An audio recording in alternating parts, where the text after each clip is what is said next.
Nous voici à nouveau ensemble pour une courte série de vidéos sur un troisième livre que j'ai retrouvé, comme ça un peu par hasard, des étudiants de la Bible, plus tard appelés témoins de Jéhovah.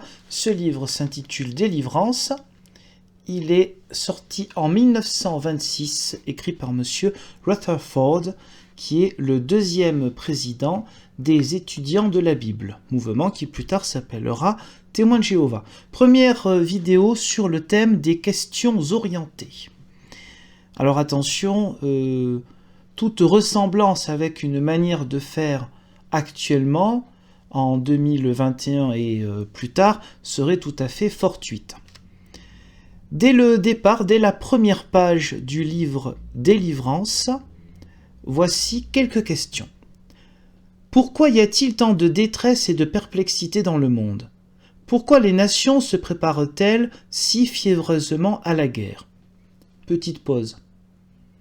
Question sur la guerre, nous y reviendrons, mais à cette époque-là, la Société des Nations existe et c'est un système qui émane du diable.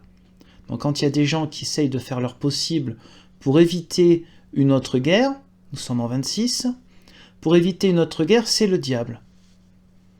Je reprends. Pourquoi y a-t-il tant d'égoïsme sur la terre ? Pourquoi est-il permis à certains hommes de s'enrichir par la spéculation sur les aliments et les vêtements nécessaires au peuple ? Petite pause. Ne pensez pas que la question sociale intéresse ce monsieur. À d'autres endroits, on l'a vu. Il n'est pas du tout question de s'engager pour qu'il y ait plus de justice sociale, pour qu'il y ait plus d'équité, d'égalité, un travail moins pénible, un salaire qui soit rehaussé pour les plus pauvres, pas du tout. Parce que ça, c'est s'associer au monde, et le monde, c'est le diable. Donc il peut poser ces questions pour les gens qui ne connaissent pas encore trop sa doctrine, ou proposer à ceux qui le suivent de poser ces questions-là aux autres, mais les réponses qu'il donne à lui, vous verrez plus tard. Pourquoi les politiciens et les ecclésiastiques trompent-ils les gens et les induisent-ils en erreur ? Petite pause. Évidemment, ça ne peut pas exister des ecclésiastiques ou des politiciens qui n'induisent pas les autres en erreur, dans cette logique-là. Alors, toute trace de théorie complotiste, vous ne trouverez rien de ça là-dedans. Hein. Pour ceux qui croient avoir découvert le complotisme par Internet au XXIe siècle, ce genre de bouquin, c'est exceptionnel. Vous pouvez faire une thèse sur le complotisme avec, en tout cas sur ces 3 livres, le 3e, il est pas mal là-dessus aussi. Ça peut être intéressant, ceux qui font une thèse, le complotisme chez les auteurs, les auteurs qui ont reçu la lumière, qui connaissent la vérité. Grâce à eux, nous avons la vérité quand même. Alors bon. Je reprends. Pourquoi sont-ils les défenseurs d'intérêts particuliers, c'est-à-dire les politiciens et ecclésiastiques ? Pourquoi le travailleur est-il si opprimé ? Ça, on a déjà parlé tout à l'heure. Pourquoi est-il accablé par la famine, par les épidémies et par d'autres maux ? Pourquoi est-il victime de la maladie, du chagrin, de la douleur et de la mort ? Pourquoi la race souffre-t-elle de tant de calomnies ? Alors, la race, évidemment, le mot est connoté aujourd'hui. À l'époque, il ne faut pas l'interpréter comme aujourd'hui. Il parle de l'être humain en général, bien sûr. Qui est responsable de ce misérable état des choses ? Pouvons-nous espérer que l'homme soit jamais délivré de ce triste esclavage et qu'il jouisse un jour de la paix, de la prospérité, de la santé, de la vie, de la liberté et du bonheur ? Quelle est la raison de mon existence ? Quelle est mon origine ? Que puis-je faire pour aider mon prochain ? Avec toutes ces questions, on imagine bien qu'il trouvera des réponses. Alors, aider son prochain, vous pouvez laisser tomber. Hein, le prochain, s'il n'est pas parmi les vrais chrétiens, c'est-à-dire eux, il faut s'en méfier parce qu'il est forcément affilié à une institution du diable. De par sa profession, de par sa confession, s'il est athée d'autant plus, s'il est scientifique, on n'en parle pas, enfin bref. Deuxième exemple de questions un peu particulières, de questions orientées, et j'en arrêterai là pour cette première vidéo. Page 201.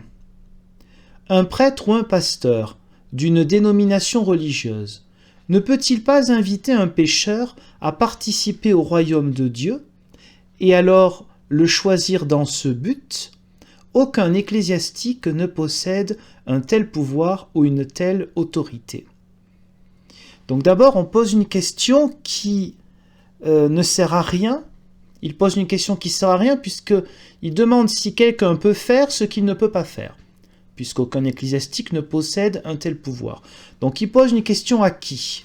Aux prêtres et aux pasteurs, indirectement. De l'époque, bien sûr, on est en 1926. Là encore, on peut imaginer que depuis ça a totalement changé, qu'il y a un dialogue, qu'on n'est pas tous membres d'une institution diabolique. On peut imaginer, ça fait du bien de rêver parfois. Donc il ne peut pas inviter un pécheur à participer au royaume de Dieu. Alors, dans les églises chrétiennes à l'époque, quand on parle du royaume de Dieu, on ne parle pas d'un royaume de Dieu sur la terre, contrairement à ce qu'il prétend par rapport à la Société des Nations, à 2 ou 3 autres endroits de ce même livre, mais il s'agit de dire que le royaume de Dieu s'est approché et que le royaume de Dieu il est déjà un peu là parce qu'on croit en Jésus-Christ. Donc il attribue, ce n'est pas la première fois et pas la dernière fois, des croyances aux autres églises qu'ils n'ont pas. Choisir dans ce but. Les prêtres et les pasteurs à cette époque-là ne choisissaient pas des gens pour dire « Tiens, viens participer au royaume de Dieu ». Ce sont des questions, même avec le langage de l'époque, qui bien sûr est différent, le contexte est différent, etc. Mais même avec le langage de l'époque, ce sont des questions qui, je ne veux pas dire ne veulent rien dire, mais elles sont hors sujet parce que ce n'est pas ainsi que se passaient les choses dans les églises chrétiennes. Donc il pose des questions fermées pour montrer quoi ? Quel est le but de ce genre de fausses questions? C'est de dire que de toute façon, les autres ont tort, les autres là, particulièrement les prêtres et les pasteurs. Bon, on ne parle pas trop des prêtres orthodoxes, sauf à un endroit où il a capté que ça existait. Il ne connaît pas l'existence de l'église orthodoxe. C'est un peu loin les États-Unis de la Russie. Ah, maintenant on ne peut plus dire la Russie, on est en 26. De l'Union soviétique, pardon. Mais bon, donc il ne connaît pas l'église orthodoxe, passons. Donc il s'agit de montrer quoi? Quel est le but de ce genre de questions? C'est de dire, voyez, tous les autres ont tort. Ne cherchez pas chez les autres ce qu'ils ne peuvent pas vous donner. Nous vous apportons cela.